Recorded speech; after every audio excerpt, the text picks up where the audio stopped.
Ayan po guys, yung ating nabili kanina. So, linisan po natin siya. Ayan. Tanggalan natin ng hasang. Ay, ang dulas.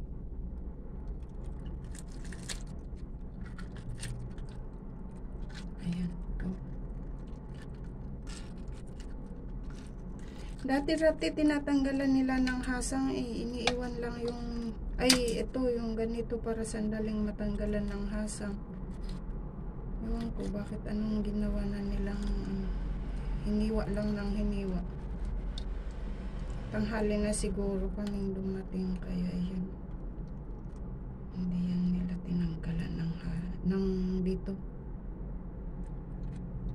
Ayan. Tapos tanggalin po natin yung para siyang ano, dahil yun po ang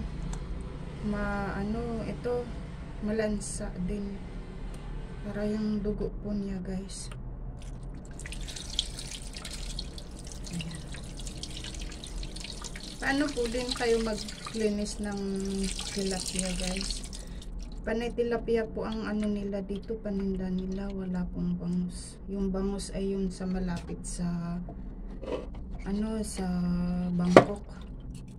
Malayo kami kaya pagka nung una pupunta kami bumibili doon. Ngayon nung na itong asawa ko lumipat sa trabaho, ewan ko, hindi na kami na pupunta doon sa may tindahan nila ng maraming isda. Minsan pa nga pumunta kami doon, napakalayo, malapit sa pier. Ang daming kakaibang yung yung isdang tuyo na pinatuyo nila. Pero iba ang ni pagkapatuyo nila ng mga isda dito, hindi kagaya ng pagkapatuyo ng Pinas. Linalagyan nila yung iba ng mga asukal. Maraming asin.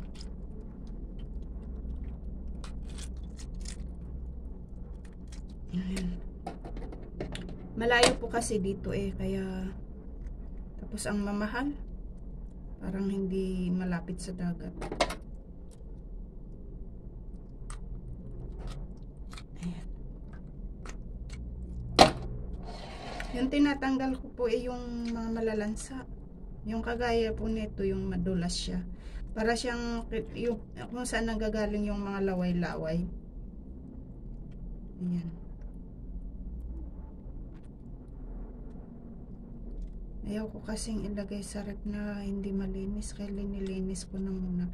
Pero pag minsan may maano din, sinusumpong ako ng tamad. Kaya yun. Ayan.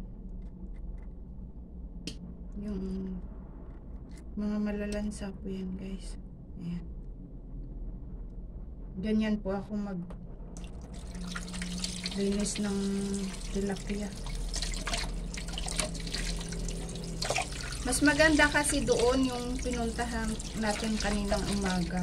Ito matataba siya. Yun dito sa panghapon na palengke, hindi po mataba ang mga isda. Tapos mamaya yung para siyang in-steam, ilalaga po siya tapos sausawan na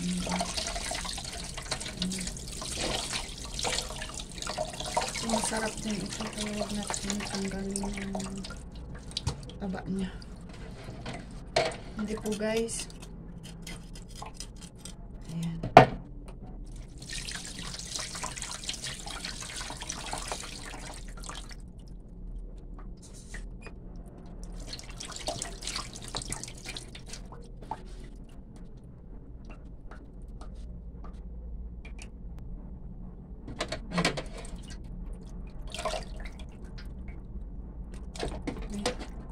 Nagte-turn yung video ko, hindi ako namalayan.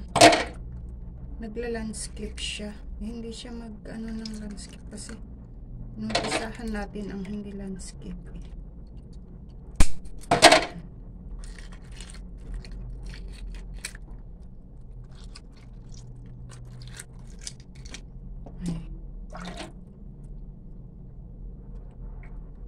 Tapos yun, oh. Ayan, oh. Yung ito. Tinatanggal natin. Para hindi siya yung naglalaway-laway. Okay, ayaw ko yung para siyang sipon. Para siyang sipon pagka inano sa steam.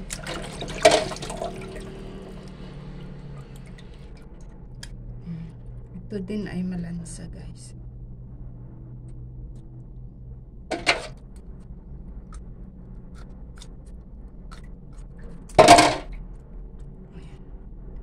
Para tanggalin din po natin yung ibang hindi nila natanggal na nasa loob. Kasi, ayun oh, may malaking ano dyan sa loob, yung tawag dito. Ayan. Yung abdo. Buo. Buo pa siya. Ayan. Mamaya na po tayo maghugas ng plato, guys.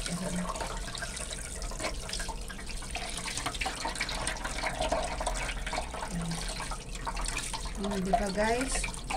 Ganyan po ako maglinis ng tilapia.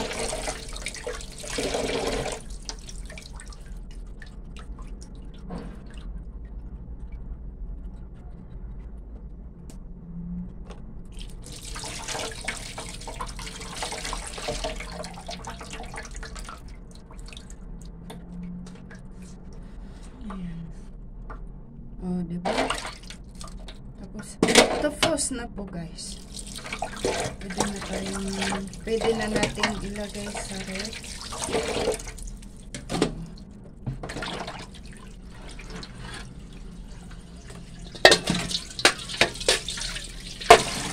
Tapos yung iba ilagay natin sa sa plato. Tapos mamayang hapon, guys, natin, lutuin natin na ulam.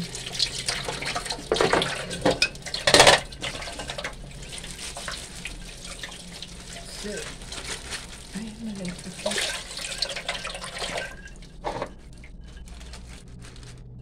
Ayan na po, guys.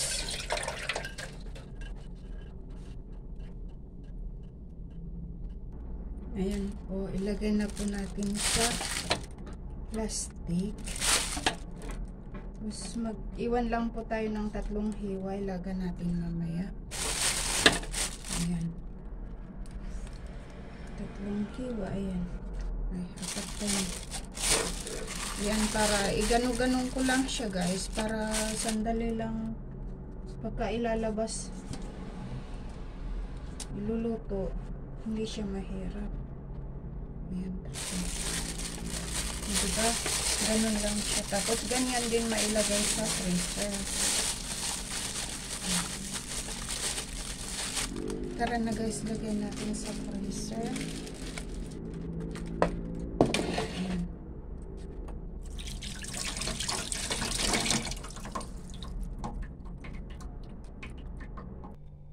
Ayan po yung ating freezer.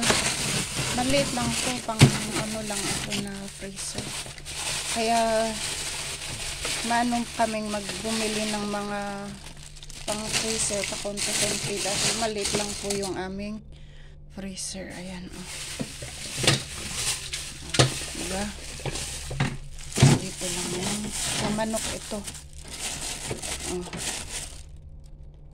Bumababa ba yung video ko? Ayan. Hindi kami gaano namili ngayon dahil may balak tong asawa ko. Uwi daw kami ng probinsya na naman. Diyos ko po. Ihanda na naman ang tenga at ano. Kasi hindi ko kasi ano umuwi ng probinsya. Not happy. Ayan. Oh, diba, guys? Ayan. Ganon lang po. Ito yung kikiam.